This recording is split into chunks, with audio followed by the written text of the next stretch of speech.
ঝালমুড়ি বিক্রি করে স্বাবলম্বী হয়েছেন তিন ভাই। বিনা পুঁজিতে মুড়ি বিক্রির টাকায় তারা জমি কিনে বাড়ি করেছেন, ছেলে মেয়েদের উচ্চ শিক্ষা ও বিয়ে দিয়েছেন এই ঝালমুড়ি বিক্রির টাকা থেকে। ভাইয়েরা হলেন জীবন কৃষ্ণ তুরাহা, পরাণ কৃষ্ণ তুরাহা, মদন কৃষ্ণ তুরাহা।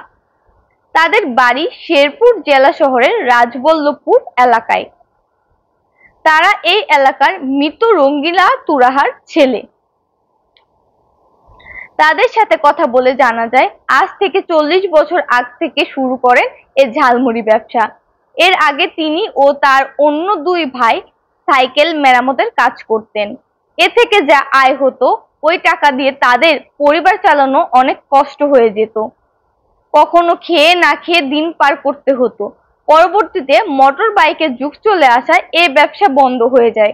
অতঃপর তারা শুরু করেন পান, বিড়ি, সিগারেট এর ব্যবসা। কিন্তু এই ব্যবসাতেও ভালো কিছু করতে পারেননি। এ অবস্থায় শেরপুরের গোয়ালপট্টি মোড়ে শম্ভুনাথের ঝালমুড়ির দোকান দেখে তিনিও এই ব্যবসা শুরু করার মনস্থির করেন। পুঁজি সংকট থাকায় ঝালমুড়ি তৈরি করার সকল উপকরণ বিভিন্ন দোকান থেকে বাকি নিয়ে ব্যবসা শুরু করেন।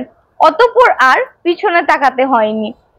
ঝালমুড়ি তৈরির প্রধান উপকরণ মুড়ি, খাঁটি সরিষার তেল, ডাল, ছোলা, বেগুনি, দেশি পেঁয়াজ, মরিচ, আলু, ডিম ও সরিষার তেল দৈনিক কেনা হয়।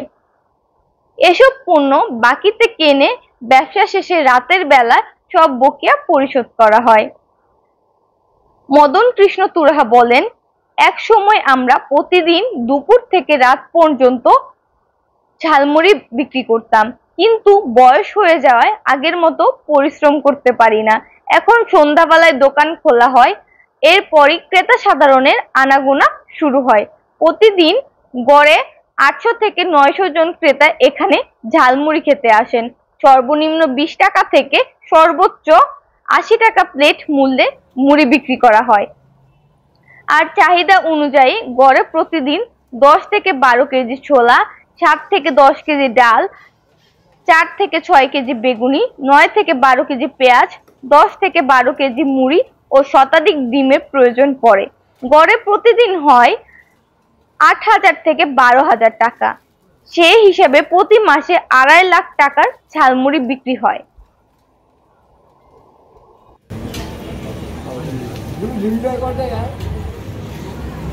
এর মধ্যে তো ডিম চানা সবজি তোমার কাছে 1 টাকা রাস্তা বলতে পারবো 160 টাকা।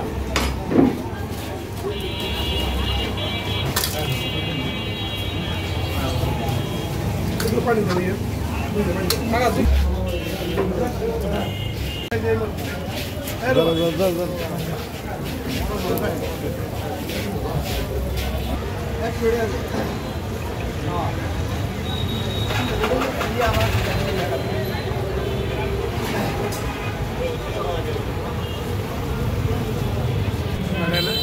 না না কম আছে।